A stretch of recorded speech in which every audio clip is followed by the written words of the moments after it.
Hello बच्चों, आज अपन lesson number 3 विद्युत धारा अर्थात इलेक्ट्रिक करंट, इस लेसन के बारे में अपन अध्ययन करेंगे। विद्युत धारा क्या है, विद्युत धारा के बारे में देखेंगे। इस लेसन में जो आपके विद्युत धारा है, विद्युत धारा से संबंधित जो भी टॉपिक है, उन सब का अपन इस लेसन में अध्ययन करेंगे। विद्युत धारा, धारा घनत्व, ओम का नियम, प्रतिरोधकता, चालकता, पदार्थ की प्रकृति पर निर्भरता, साथ में वर्ण विक्षेपण एवं प्रतिरोधकों का संयोजन, श्रेणी क्रम, समांतर क्रम, इन सब का इस लेसन में अपन अध्ययन करेंगे। तो आज सबसे पहले अपन देखते हैं विद्युत धारा। विद्युत धारा क्या है? Electric current.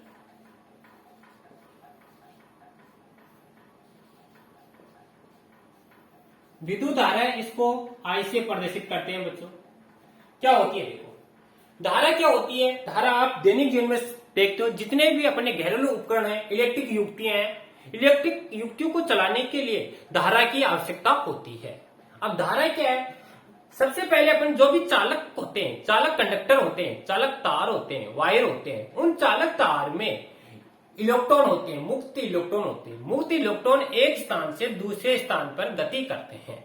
जब मुक्त इलेक्ट्रॉन एक स्थान से दूसरे स्थान पर गति करते हैं तो क्या होता है? समय के सापेक्ष उसमें धारा बहने लग जाती है, अर्थात इलेक्ट्रॉनों के प्रवाह की दर को ही विद्युत धारा कहते हैं। इलेक्ट्रॉन क्या है? चार्ज है, अर्थात आवेश है। तो शॉर्ट में अपन डेफिनेशन दे सकते हैं, आवेश के प्रवाह की दर को विद्युत धारा कहते हैं। चलो अपन लिख सकते हैं, जैसे आपको किसी डायग्राम के द्वारा समझे। सपोज करो ये कोई एक चालक तार है। अभी चालक तार में क्या होते हैं? मुक्त इलेक्ट्रॉन्स होते हैं। मुक्त इलेक्ट्रॉन क्या होते हैं? एक स्थान से दूसरे स्थान पर गति करते हैं। इलेक्ट्रॉन पर हमेशा ऋण आवेश होता है, यह आपने पढ़ा होगा बच्चों। इलेक्ट्रॉन है, इलेक्ट्रॉन पर हमेशा ऋण आवेश होता है। एक स्थान से दूसरे स्थान पर क्या करते हैं? ये गति करते रहते हैं। जो ये मुक्त इलेक्ट्रॉन एक स्थान से जब दूसरे स्थान पर गति करते हैं, चालक तार गति करते हैं, गति करते ही इस मुक्त इलेक्ट्रॉन इस चालक तार में क्या होने लग जाती है? धारा बहने लग जाती है। देखो, ये आपकी धारा है,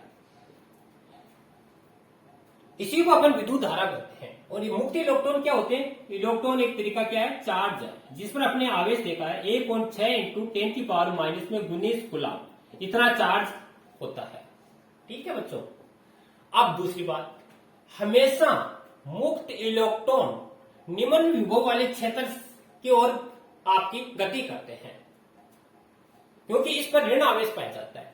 जबकि धारा है, धारा हमेशा इलेक्ट्रॉन है, इलेक्ट्रॉन के विपरीत दिशा में गति करती है। जैसे इलेक्ट्रॉन इस साइड में गति कर रहे हैं तो धारा इसके विपरीत दिशा में बहती है।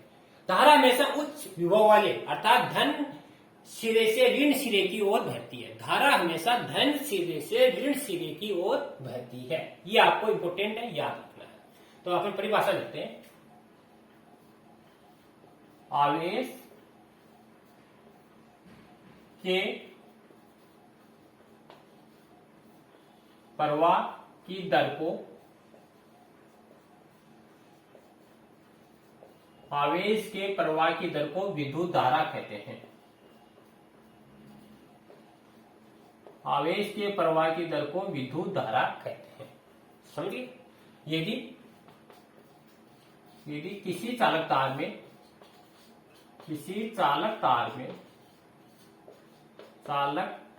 में क्यों आवेश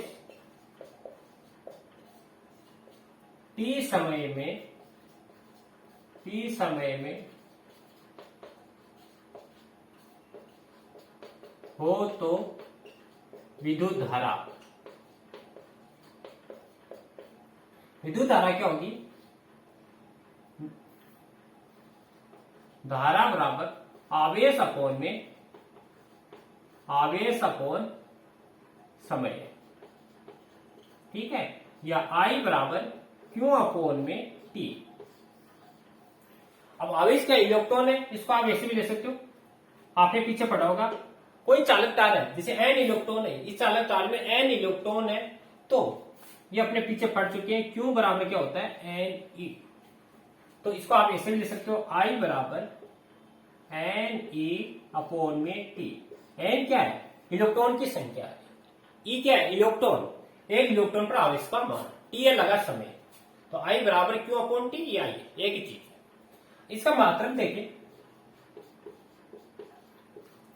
आवेश को कूलाम में मापते हैं, समय को सेकंड में। तो मात्रक क्या होगा बच्चों? कूलाम अपॉन में सेकंड, कूलाम अपॉन में सेकंड। ठीक है, कूलाम अपॉन में सेकंड। अब विमा देखें तो कूलाम अपॉन सेकंड है, इसी को बच्चों क्या बोलते हैं? एसआई मात्रक है इसका, एम्पियर। एसआई मात्रक, इसको हम पढ़ते हैं एम्पियर, ऐसे प्रदर्शित करते हैं। तो आपसे बोलिए धारा मापने के लिए कौन सा उपकरण काम में लेते हैं? अगर उपकरण की बात करें, उपकरण के लिए आपको बताना है एमीटर। एमीटर, और जो एमीटर है वो धारा को किस में मापता है? एमीटर है धारा को एम्पियर में मापता है।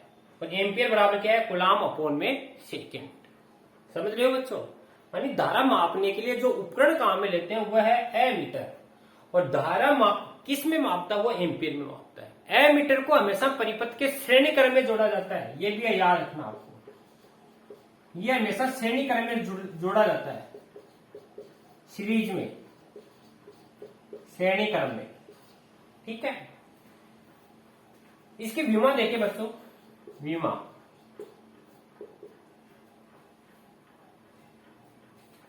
देखो, विमा क्या होगी? एम्पियर है तो एम्पियर तो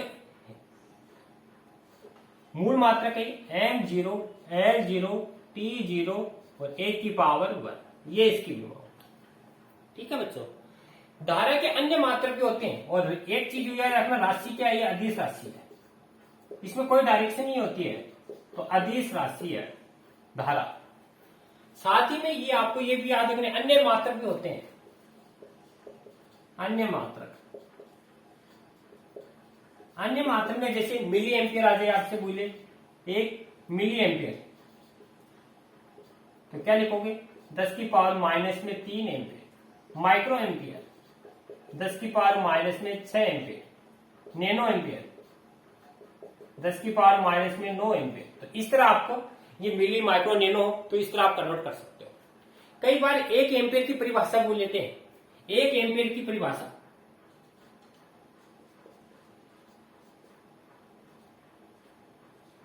एक एम्पियर की परिभाषा देखो क्या होगी? 1 एम्पियर की परिभाषा कैसे निकलेंगे? अगर कोई चालक तार है, चालक तार में मुक्त इलेक्ट्रॉन की संख्या 1 है, मानी क्यू बराबर 1 कूलाम, क्यू बराबर 1 कूलाम, और टी बराबर 1 सेकेंड, तो आई बराबर क्या होगा? आई बराबर 1 कूलाम अपॉन में 1 सेकेंड। कैसे निकालोगे? यदि किसी चालक तार में 1 कूलाम का आवेश 1 सेकंड में प्रवाहित हो तो प्रवाहित धारा 1 एम्पियर कहलाती है। यदि किसी चालक तार में 1 कूलाम का आवेश 1 सेकंड तक प्रवाहित हो तो प्रवाहित धारा 1 एम्पियर कहलाती है। तो इस तरह आप ये भी आप निकाल सकते हो। ठीक है बच्चों, इसके बाद में अपने एक क्वेश्चन देखें, जैसे एक क्वेश्चन देखिए अपन धारा पर आधारित। जैसे मान लो कोई एक तार है, इसमें 3 एम्पियर की धारा बह रही है, ये संधि बिंदु है, अभी आगे आएंगे संधि बिंदु। इस तार में 5 एम्पियर की धारा बह रही है, और ये तार है, इसमें आई एम्पियर की धारा बह रही है। ठीक है, 3 तार दिखाई दे रहे हैं, इसमें 3 एम्पियर, इसमें 5 एम्पियर, इसमें आई एम्पियर। खैर आई का मान ज्ञात करो, आई का मान ज्ञात करो। आई का मान निकालना है, कैसे निकालोगे?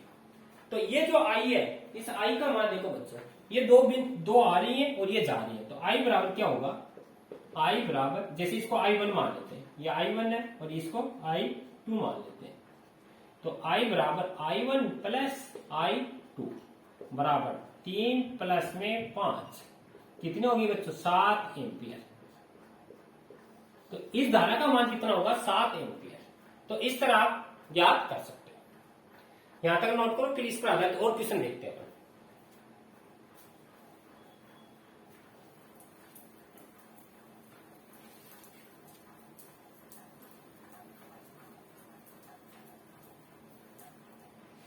जैसे और क्वेश्चन देखिए अपन धारा पर आधार। जैसे मानो कोई चालक तार है, किसी चालक तार में प्रवाहित आवेश का मान देकर है Q बराबर 5t square plus 6t plus 1 गुलाम। तो t बराबर 1 सेकंड में प्रवाहित धारा ज्ञात करो। धारा ज्ञात करो। देखो कोई चालक तार है, इस चालक तार में जो आवेश प्रवाहित हो रहा है ये दे रखा है, टी का मान ये। तो अब देखो फॉर्मूला था अपने पास I बराबर डी क्यू अपोन में टी टी, आवेश के प्रवाह की दर को धारा कहते हैं। क्यों है, क्यों का मान दे रखा है डी अपोन में D T 5t square plus 6t plus 1। ठीक है बच्चों, क्यों की वैल्यू रख दी। अब इसका डिफरेंशियल करना, अवकलन करना है। देखो अवकलन कैसे करोगे, अवकलन में क्या होता है, जो भी घात होती है वो पहले आ जाती है। 5 2 घात है, 2 इसके साथ में आएगी तो 10 और एक घात कम हो जाती है 10t प्लस यहां पर 6, यहां पर एक घात है, एक घात यहां मल्टीप्लाई होगी तो 6 और एक है, एक का अवकलन क्या होगा 0। ठीक है बच्चों, तो I बराबर अपने पास क्या आ गया, I बराबर आ गया 10t प्लस में 6। अब प्रश्न कह रहा है t बराबर 1 सेकंड पर, t बराबर 1 सेकंड पर दार। तो t की जगह बच्चों 1 रख दो, तो I t बराबर 1 सेकंड 10 गुणा 1 प्लस 6, तो 10 प्लस 6 बराबर क्या आ गया 16 एम्पियर धारा। तो इस तरह आप बच्चों न्यूमेरिकल क्वेश्चन भी कर सकते हो। इसके बाद में एक छोटा टॉपिक है धारा घनत्व। धारा घनत्व, करंट डेंसिटी, इसको जैसे प्रदर्शित करते हैं धारा घनत्व अर्थात करंट डेंसिटी। धारा घनत्व देखो क्या होता है, धारा घनत्व कहते हैं किसी एकांक काट के क्षेत्रफल में से, किसी एकांक काट के क्षेत्रफल में से होकर गुजरने वाली धारा को ही क्या कहते हैं धारा घनत्व। तो लिख सकते हैं किसी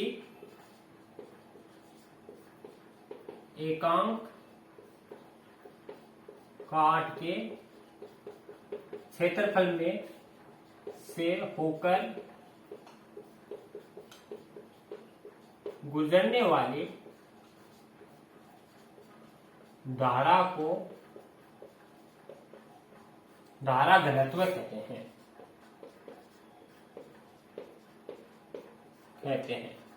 कैसे, जैसे सपोज करो ये पृष्ठ आपका, एक सेकंड, जैसे ये कोई पृष्ठ आपका,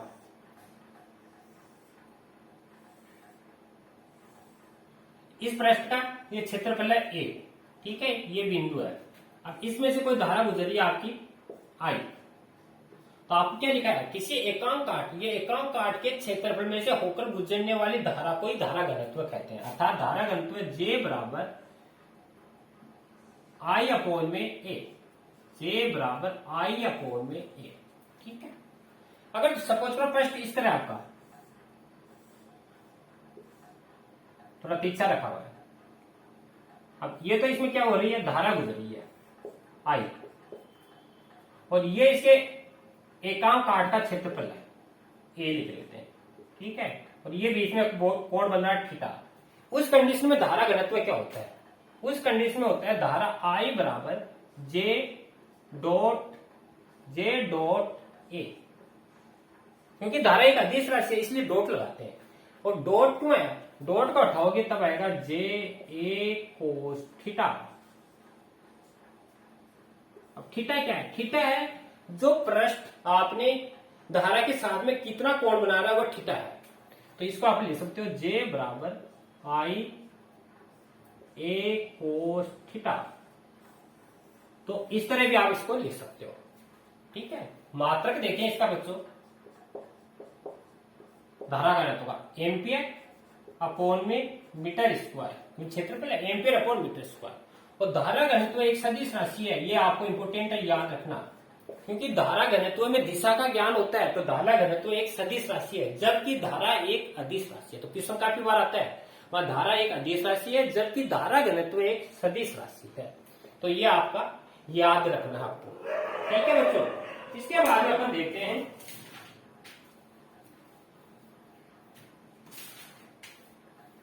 किसी चालक तार का प्रतिरोध। तो यहां तक नोट करो। इसके बाद में अपना नेक्स्ट टॉपिक लेते हैं ओम का नियम।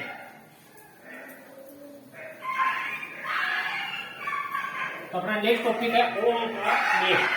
हेडिंग डालो आप, ओम का नियम। ओम का नियम अंग्रेजी में बोलते हैं इसको ओम्स लॉ। ओम का नियम क्या, देखो बहुत अच्छा है, आपने छोटी कक्षा में भी पढ़ा है। ओम का नियम है, इस नियम के अनुसार किसी चालक तार की भौतिक अवस्था जैसे ताप, दाब, क्षेत्रफल, आयतन, लंबाई आदि में बिना परिवर्तन किए हुए उस चालक तार के, जैसे सपोज करो ये चालक तार है, इस चालक तार के सिरों पर उत्पन्न विभवांतरण प्रवाहित धारा के समानुपाती होता है। ठीक है, तो अपन लिख सकते हैं इस नियम के अनुसार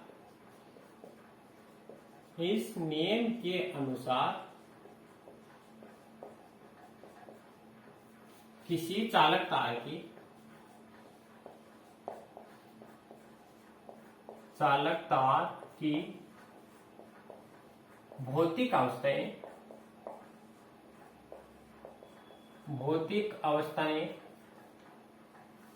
भौतिक अवस्था में आप लिख सकते हो ताप, दाब, क्षेत्रफल आदि में बिना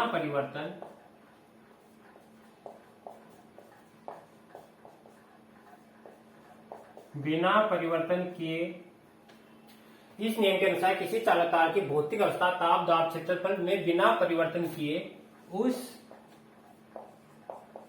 चालक तार के सिरों पर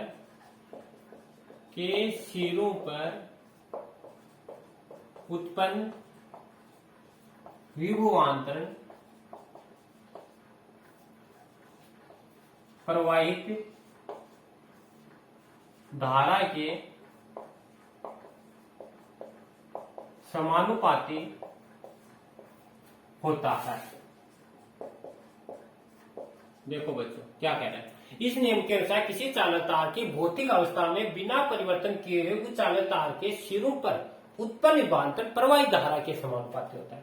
कैसे, सपोज करो ये चालक तार है, अब इसमें धारा बह रही है, अब इनके जो सिरे हैं, इन सिरों के मध्य उत्पन्न विभवांतरण है V है, तो उत्पन्न विभवांतरण V समानुपाती है I के।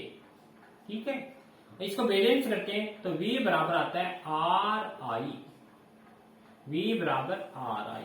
R को बोलते हैं समानुपाती स्थिरांक और इसी को बोलते हैं चालक तार का प्रतिरोध। चालक तार का प्रतिरोध अर्थात R बराबर क्या होगा, V अपॉन में I। R बराबर V अपॉन I। ग्राफ देखें, देखो अगर ग्राफ देखें, इसमें ग्राफ किस तरह का आता है, एक तरफ अपन क्या ले लेते हैं, धारा ले लेते हैं और एक तरफ विभवांतरण ले लेते हैं, क्योंकि एक दूसरे के समानुपाती हैं। तो ग्राफ देखो कैसा आएगा बच्चों, समानुपाती में स्ट्रेट लाइन आता है और ये इसकी प्रवणता है। ठीक है बच्चों, ये प्रवणता है इसकी। काफी बार एग्जाम में बोले थे विभवांतरण व धारा के मध्य जो ग्राफ खींचा जाता है उस वक्र की प्रवणता किस भौतिक राशि को प्रदर्शित करती है, तो वह आपको प्रतिरोध को प्रदर्शित करती है। कैसे, जैसे tan थीटा बराबर लंब बटे आधार, क्या करोगे यहां से लंब डालोगे, ये V है तो ये V होगा, ये आपका I है तो लंब है V और ये है I, और V बटा I क्या होती है, R होता है। ठीक है, तो विभवांतरण धारा है, इसके मध्य जो वक्र खींचा जाता है उसकी प्रवणता प्रतिरोध को प्रदर्शित करती है। मात्रक देखिए बच्चों, इसका मात्रक होता है वोल्ट प्रति एम्पियर। वोल्ट प्रति एम्पियर, और इसका ऐसा ही मात्रक है, ऐसा ही मात्रक, इसी को बोलते हैं ओम, क्योंकि वैज्ञानिक ओम ने इसका नियम दिया था और ओम का सिंबल है ये बच्चों, ये ओम का सिंबल है इस तरह का। और प्रतिरोध तार है, प्रतिरोध तार को प्रदर्शित करने का ये सिंबल है बच्चों, इस तरह का आपका सिंबल, ये प्रतिरोध तार को प्रदर्शित करेगा आपको। ये ओम मात्रक है इसका, ठीक है बच्चों। तो यहां तक बच्चों आज अपने अध्ययन किया विद्युत धारा। विद्युत धारा क्या है, विद्युत धारा के बाद में धारा घनत्व देखा और इसके बाद में ओम का नियम अपने देखा है। धन्यवाद बच्चों।